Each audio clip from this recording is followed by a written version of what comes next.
तहबूर राणाला उद्या सकाळी भारतात आणलं जाणार आहे। सूत्रांकडून ही माहिती मिळते आहे। तहबूर राणाला उद्या सकाळी भारतात आणलं जाईल।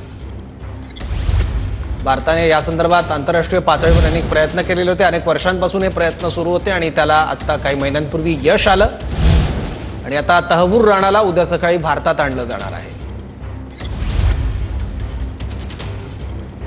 तहबूर राणा हा अमेरिकेच्या ताब्यात होता आणि या संदर्भात अमेरिकन प्रशासनासोबत अनेक वर्षांपासून भारताची चर्चा सुरू होती, ज्याला काही महिन्यांपूर्वी यश आलं आणि आता तहबूर राणाला उद्या सकाळी दिल्लीत आणलं जाईल।